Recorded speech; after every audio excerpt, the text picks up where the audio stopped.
spoke this morning about the overnight violence and crime. Yeah, she didn't mince words at all. She said the looters should be ready to face the consequences. She says tougher consequences. CBS 2's Chris Ty is live with more on the mayor's words this morning. Chris?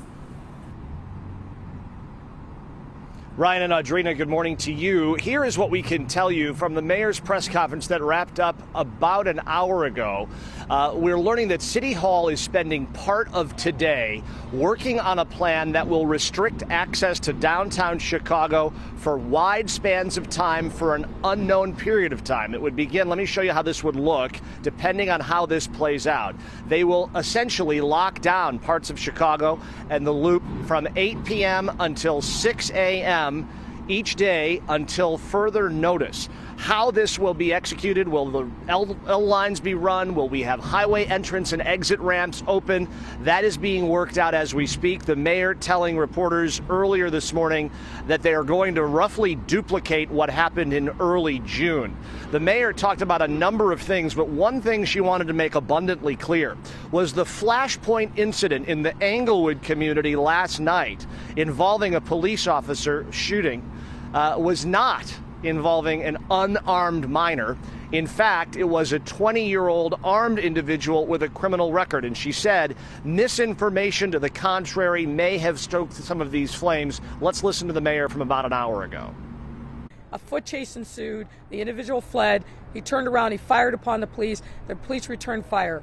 He was hit, I believe, in the shoulder and is recovering from those injuries. But I want to be very, very clear. This was not an unarmed juvenile, unfortunately, as being propagated on social media. This is not an incident that requires the National Guard. In the event that we need additional resources, we will.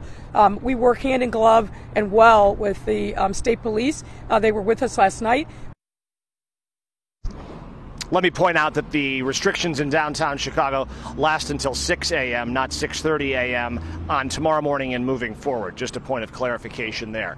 The mayor and the superintendent of police today saying, and this is sort of a change in tune since what we saw in late May and early June, kind of throwing some criticism towards the state's attorney's office for not properly throwing the book at offenders who may walk away from the justice system feeling that they have impunity. And she's saying, and so is Superintendent Brown, that the state's attorney's office needs to essentially step up their game. We asked the mayor what kind of dialogue that she has had with Kim Foxx, the state's attorney's office. She refused to go into detail other than to say that there are ongoing discussions along those lines. We also just heard right before this newscast from the COPA office that investigates all police-involved shootings, Ryan and Audrina, and they are indeed looking into that one last night in the Englewood neighborhood that sort of set all of this in motion. And one final thing I'd like to mention, if I can, social media was both the way that the flames got fanned in this and started a caravan from, understandably, that Englewood neighborhood into the Loop and the surrounding downtown area,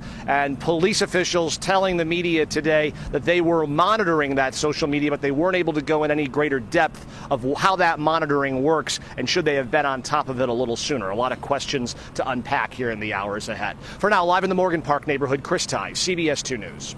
Chris, thanks so much. And here